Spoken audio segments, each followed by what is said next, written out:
Hello दोस्तों, मैं हूं दिनेश केवरा। आप सबका स्वागत है रोजी रोटी कार्यक्रम में। एज यूजुअल हमारे साथ होते हैं हमारे अर्थशास्त्री मित्र श्री नयन पारिक जी। नयन भाई, स्वागत है आपका। Thank you so much Dinesh ji. सोमवार यानी कि मंडे आपके बिना पूरा नहीं होता है, अधूरा लगता है। तो नयन भाई आते हैं तो क्या कहते हैं कि दीप जल जाते हैं और रोशनी हो जाती है। रोशनी इसलिए कि दुनिया में बहुत सारे अंधेरे हैं और बहुत सारे लोगों को आईना दिखाना ज़रूरी होता है। तो नयन भाई उसमें हमारी करते हैं मदद रोज़ी-रोटी कार्यक्रम में, क्योंकि ये प्रोग्राम वो प्रोग्राम है जो लोगों तक उनकी परेशानियाँ, उनकी दिक्कतें और ख़ास तौर से समाज के अंदर अर्थशास्त्र से रिलेटेड यानी कि इकोनॉमी से रिलेटेड जो परेशानियाँ हैं, उसके बारे में चीज़ें बताई जाती हैं। आज बात करेंगे समाज में बढ़ती हुई आर्थिक असमानता यानी कि वर्ल्ड इनइक्वालिटी रिपोर्ट आ गई है, जिसे पेरिस स्कूल ऑफ इकोनॉमिक्स और बर्कली यूनिवर्सिटी कैलिफोर्निया ने उनकी एक इनइक्वालिटी लैब है उसके अंदर पूरा तैयार किया है। ये भागीरथ प्रयास है, भागीरथ कोशिश है। इतना बड़ा रिपोर्ट बनाना दुनिया का आसान बात नहीं थी। और उसका जो पहला जो नोट दिया है वो अभिजीत बनर्जी और उनकी पत्नी एस्थर डफलो ने दिया है, जो कि अ, अभिजीत तो भारत के हैं और अर्थशास्त्र के अंदर नोबेल पुरस्कार विजेता हैं। और उनका पहला ही लाइन जो उसके अंदर आता है रिपोर्ट के अंदर, वो कहते हैं कि ये रिपोर्ट एक किस्म से लोगों को आईना दिखाने जैसा है। और ये हमें भी पसंद नहीं आता है, लेकिन लोग पसंद भी नहीं करते हैं कि उनको आईना दिखाया जाए। कभी-कभी इस आईने में उनको अपने चेहरे के जो रिंकल्स हैं वो ज़्यादा नज़र आते हैं और वो झुर्रियाँ ज़्यादा नज़र आती हैं और उनको लगता है कि ये हमारी तस्वीर नहीं हो सकती। और बहुत सारी सरकारें इस रिपोर्ट के बारे में कहती हैं कि हमारी वास्तविक पिक्चर को पेश नहीं करती हैं। पर हकीकत ये है कि कहीं न कहीं कोई पिक्चर तो पेश करती हैं। पूरे विश्व में जो असमानता, इनइक्वालिटी बढ़ रही है, उसके बारे में एक पिक्चर तो देती हैं। 2-3 चीज़ें बहुत इम्पोर्टेंट है इस रिपोर्ट के अंदर उठाई गई हैं। रिपोर्ट तो बहुत बड़ी है। एक तो होती है वेल्थ में असमानता, इनइक्वालिटी। वेल्थ यानी कि पूरी धन संपदा, धन वो होता है आपका, संपदा वो होती है जो आपके मूवेबल और इमूवेबल एसेट्स होते हैं आपके नाम पर। तो ये सारी चीज़ें यानी कि उसमें से कर्ज़ा निकाल दीजिए, उसकी डेफिनिशन जो होती है, आपके कर्ज़े निकाल दो। अगर ₹100 की आपके पास धन संपदा है और ₹20 का कर्ज़ा है, तो टोटल धन संपदा या वेल्थ जिसे कहते हैं ₹80 की हो जाती है। आय वो होती है जब कोई आप कार्य करते हैं और एक निश्चित अवधि के बाद आपको उस काम के बदले में कोई पैसे मिलते हैं, तो उसको वेतन कहा जाता है या वेजेस भी कहा जाता है उसको। तो ध्यान रखें कि जो वेल्थ के अंदर जो असमानता है, जो धन संपदा की जो असमानता है, वो जनरली जो इनकम की असमानता होती है उससे ज्यादा हुआ करती है।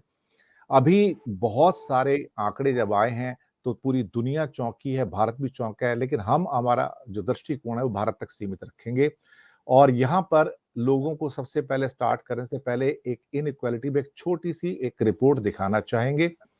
ये है वेल्थ यानी कि जो लोगों के पास खासतौर से धन संपदा है। 1995 से लेके 2021-25 सालों में टॉप के जो 10% के जो लोग थे भारत के अंदर, जो सबसे अमीर थे, उनके पास 1995 में भारत की कुल वेल्थ का 54.4%, 54.4% धन संपदा थी, जो कि 2021 तक आते-आते 10% बढ़कर 64.6% हो गई। यानी कि अमीर और अमीर हो गया 25 सालों में। गरीब यानी कि बॉटम के 50%, आज देखा जाए तो 139 करोड़ की हमारी एग्जैक्ट पॉपुलेशन है, अगले साल 140 टच करेंगे हम 2022 के अंत तक। यानी कि 70 करोड़ की आधी पॉपुलेशन, 50% ऑफ बॉटम, जिनके पास आज से 25 साल पहले टोटल इंडिया की धन संपदा का सिर्फ 8.39% था, अब घटकर सिर्फ 5.9% रह गया है। ये वेल्थ है। इनकम की बात करें तो ये 1900 यानी कि 1900 से लेके 2021 तक 120 सालों का आईना है। अगर आप देखेंगे कि यहाँ पे पूरे साल तो नहीं लिखे हैं, लेकिन 1900 के अंदर टॉप 10% की जो इनकम थी वो टोटल इनकम का 53% थी, जो अब बढ़कर 57.1% हो गया है। और जबकि बॉटम 50% की इनकम 14.2% थी, जो घटकर 13.1% हो गया। यानी कि हम ब्रिटिश राज से भी कंपैरेटिवली परसेंटेज टर्म्स में करीब हो गए हैं देखा जाए तो। छोटा सा आईना और यहाँ पर एक इंडिया के 2021 के अंदर जो टॉप के 1% लोग हैं, जिनको आप कह सकते हो 1,40,00,000 लोग, उनके पास भारत की 22% धन संपदा है। टॉप 10% के पास इस टाइम 64% की धन संपदा है। बॉटम के 50% के पास सिर्फ 5.9% की धन संपदा है। इसके बाद इनकम पे आते हैं, अगर छोटा सा हम देखेंगे, टॉप 10% की जो एक तरह से कहा जाए धन संपदा को अगर नापा जाए तो 63.5 लाख की है। टॉप 1% की धन संपदा 3.25 करोड़ की है और बॉटम के 50% जो 70 करोड़ लोग हैं, उनकी धन संपदा सिर्फ 66,280 है। सिर्फ और सिर्फ आप सोच सकते हो। और भारत के बिलियनियर्स की जो संख्या है या इनकम है, 2.20% से बढ़कर 3.34% पे आ गई है। और लास्ट आपको दिखाता हूं कि इनकम के अंदर जो टॉप 10% की जो एवरेज इनकम है 11,66,000 रुपए है। बॉटम के 50% की जो सालाना इनकम है सिर्फ 53,000, अप्रोक्सीमेटली 4,500 रुपए महीना। और टॉप का जो है 10% का 1 लाख रुपए महीना। तो ये इनइक्वालिटी जो थी 1947 आजादी से लेके 1982 तक भारत सरकार की नीतियों के कारण ये इनइक्वालिटी कम होती है। लेकिन 1982 के बाद जब हम लिबरलाइजेशन में जाते हैं, 90 से एक्चुअली लिबरलाइजेशन होता है, लेकिन 80s के अंदर भी थोड़ा थोड़ा लिबरलाइजेशन स्टार्ट हो गया था। उसके बाद ये असमानता बढ़ती चली गई और एक किस्म से देखा जाए तो सुरसा के मुंह की तरह बढ़ती चली गई। विकास तो हुआ, आगे बढ़े, जीडीपी बढ़ा, बहुत कुछ हुआ, लेकिन नयन भाई अमीर और अमीर हो गया, गरीब और गरीब हो गया। और ये वेल्थ के अंदर भी डिफरेंस आया, ह्यूज डिफरेंस, और इनकम में भी आया। अभी एक स्लाइड और है जहां पे विमेन पार्टिसिपेशन का है, वहां भी भारत दुनिया के एवरेज में आधा ही है। आपकी पहली टिप्पणी।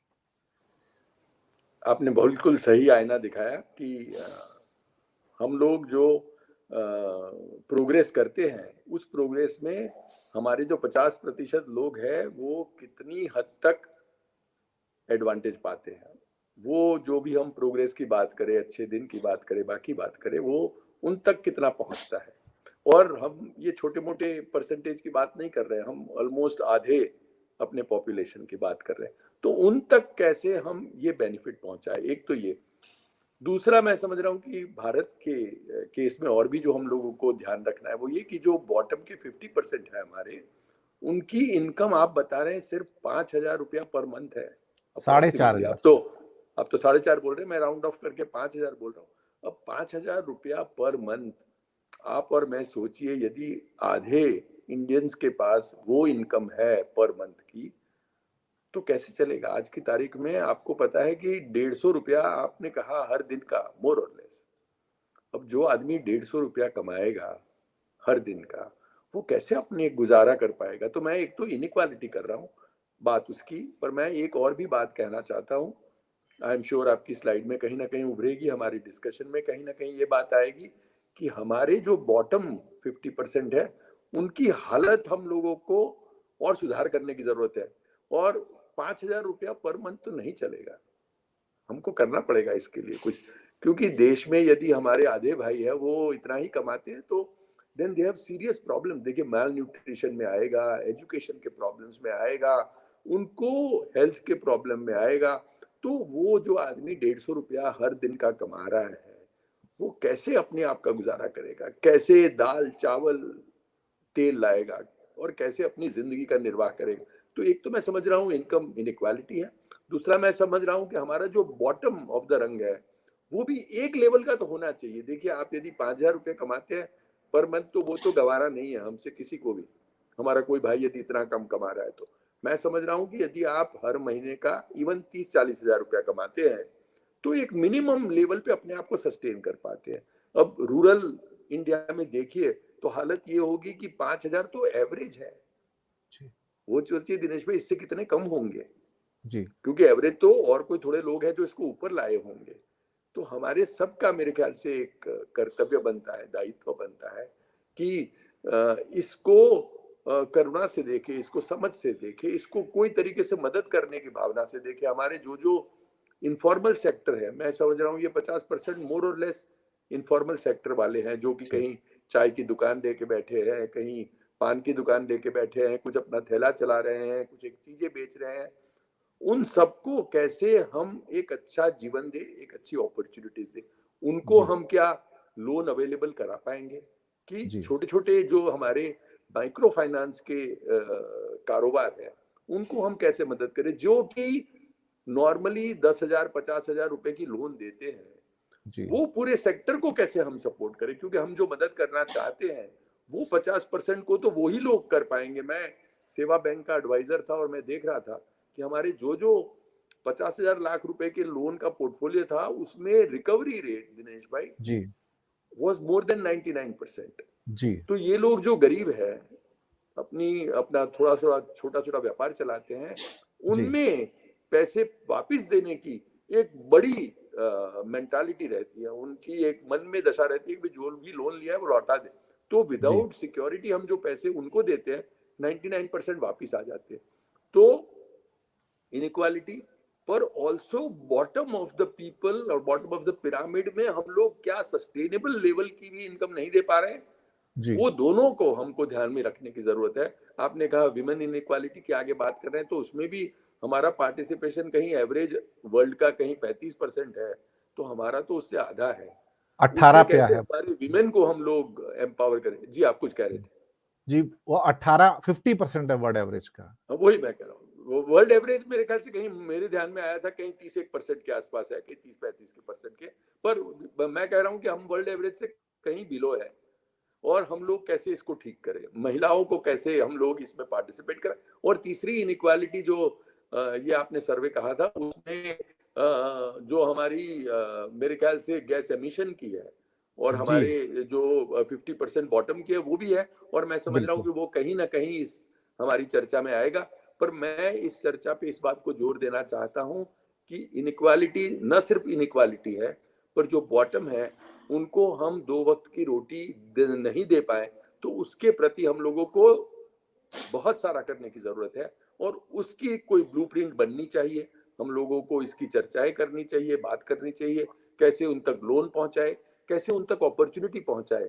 और देखिए, जैसे एक हम लोग रियलिटी देखते हैं कि कोविड के वक्त पे जब बुरा वक्त होता है, तब भी धनवान जो है वो और धनवान बन गए कोविड के टाइम पे। तो और जो गरीब थे वो और गरीब हो गए ऊपर से। अच्छे वक्त में और जब टैक्स रिफॉर्म करते हैं, जब इकोनॉमी रिफॉर्म करते हैं, तब उसका एडवांटेजेस जो है वो कोर सेक्टर अच्छा जो टॉप 10% है उसको मिलता है। बुरे वक्त के टाइम पे जो बॉटम के 50% है उनको ज्यादा चपत लगती है। तो उनको तो अच्छे और बुरे दोनों वक्त में एक चपत ज्यादा लगती है।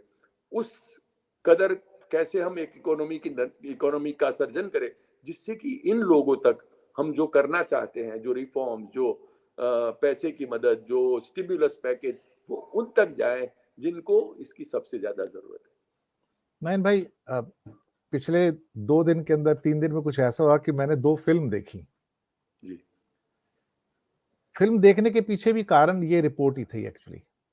हाँ। एक देखी रिचर्ड एटनबरो की गांधी, और एक देखी केतन मेहता की सरदार, सरदार पटेल के जीवन पर। हम्म, हम्म, वहां से एक चीज निकल कर आती है कि महात्मा गांधी ने हमेशा वेल्थ के डिस्ट्रीब्यूशन की बात की, कि गरीब तक आप विकास करना बुरा नहीं है, वेल्थ जनरेट करना भी बुरा नहीं है। लेकिन जब समाचार आते हैं कि कुछ लोगों की वेल्थ प्रति घंटा पिछले कुछ कोविड ईयर्स में भी 70 करोड़ 90 करोड़ पर घंटा बढ़ती रही है, और इन्हीं सालों में जो 135 करोड़ भारतीय थे वो गरीब होते चले गए, उनकी नौकरियां चली गई।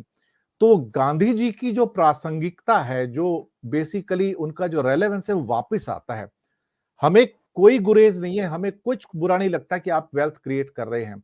लेकिन अगर वो वेल्थ भारत के सबसे गरीब इंसान के पास नहीं पहुंच पाती है, और वो सिर्फ 4,500 रुपए के अंदर गुजारा करता है, तेल खरीद ले तो आटा नहीं खरीद सकता, आटा खरीद ले तो नमक नहीं खरीद सकता, तो फिर ये लोकतंत्र कैसा लोकतंत्र हुआ? फिर ये कैसा तंत्र कहा जाए? लोकतंत्र भी छोड़ दो, फिर ये कैसा तंत्र है जहां पर लोगों को इनइक्वालिटी बढ़ती जा रही है सुरसा के मुंह की तरह। लोगों को अगर खाने को रोटी नहीं है और कुछ व्यक्तियों के पास इतनी दौलत हो, तो गांधी की रेलेवेंस तो वापस आती है नयन भाई। और वो तो बिल्कुल। हमारे पूरे विश्व के हैं, सिर्फ गुजरात से पैदा हुए नहीं, पोरबंदर के नहीं, वो तो पूरे विश्व के, इस पूरी धरती के हैं, वो तो महामानव थे गांधी तो सर। बिल्कुल, बिल्कुल, बिल्कुल। नहीं, और आपने जैसे कहा वो भी बताते हैं, और हमको जब ये सुनते हैं कि हमारे 50% लोग यदि 4,500 रुपए कमाते हैं, तो हम लोगों को यहाँ चोट लगती है कि भई ये हम लोग क्या कर रहे हैं? ये तो नहीं होना चाहिए। अब देखिए, ऐसा है कि यदि एक धनवान की धनराशि में $1 बिलियन का इज़ाफ़ा हो गया, तो उससे उनकी ज़िंदगी पे इतना प्रभाव नहीं पड़ने वाला है। पर एक गरीब जो हमारे 50% इंसान है, जो आप बोल रहे हैं कि अभी 4,500 कमा रहे हैं, उनको कोई तरीके से हम लोग 10-15 हज़ार रुपया पर मंथ के लेवल पे ले आएँ, तो वो लोग अपना न्यूट्रिशन वैल्यू पाएँगे हर दिन। बिल्कुल। वो लोग कुछ न कुछ अपनी ज़िंदगी इतनी बेहतर बना पाएँगे, वो 10,000 रुपए पर मंथ जो बढ़ता है उससे, कि जो हर मिनट में, आई डोंट नो आप क्या कह रहे थे, इतने डॉलर्स कमा रहे हैं, उससे उनकी ज़िंदगी में इतना फ़र्क नहीं आ रहा है।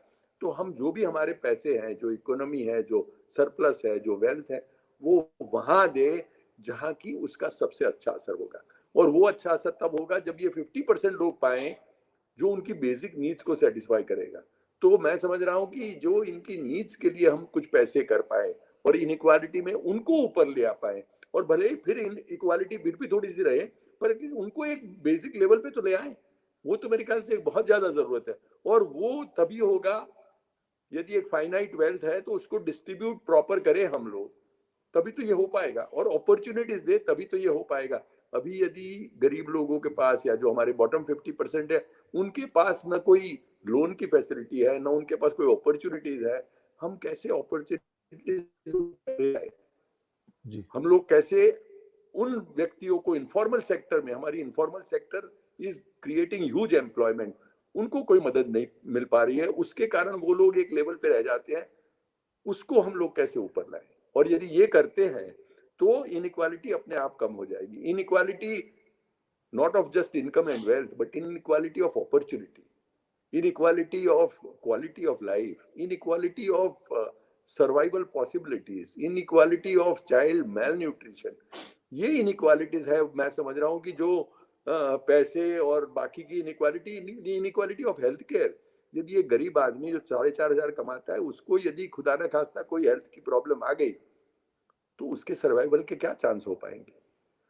इस संवेदना के साथ मेरे ख्याल से हम लोगों को इस इनइक्वालिटी को देखना चाहिए, और उसके साथ क्या क्या अपॉर्चुनिटी हम क्रिएट कर रहे हैं। रोजी रोटी वाले हमारे जो देखने वाले हैं, उन लोगों को शायद समझ में आएगा कि यदि वो 5,000 रुपए से ज्यादा पर मंथ कमाते हैं, तो वो कहीं 50% एवरेज से ऊपर है, और आज उनका भी गुजारा करना मुश्किल है।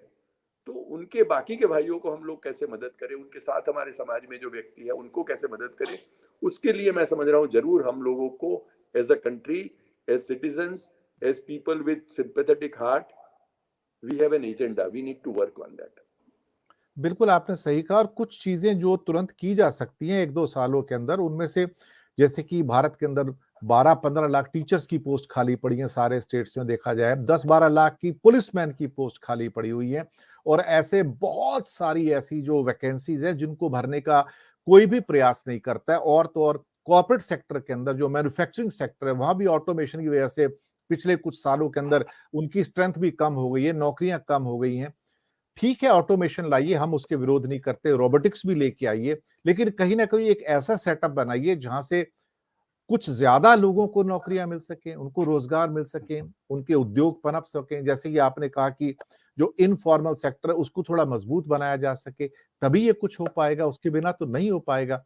हर बार नौकरियां कम करके करके करके तो फिर तो कुछ ही हाथों तक दौलत सीमित हो जाएगी, और नीचे फिर कुछ मिलेगा नहीं, और ले दे के वो लोग फिर डिप्राइव्ड भी हो जाएंगे, जिनको हम वंचित लोग भी कहते हैं, तो ये उसी कैटेगरी में आ जाएंगे। और आपके इसके हिसाब से सोशल प्रॉब्लम्स भी दिनेश भाई, जो एक हम लोग नहीं देख पा रहे हैं, वो उसके सोशल जो प्रॉब्लम्स हो सकते हैं, क्योंकि जो आदमी इतना कम कमा रहा है आज, वो क्या नहीं करेगा।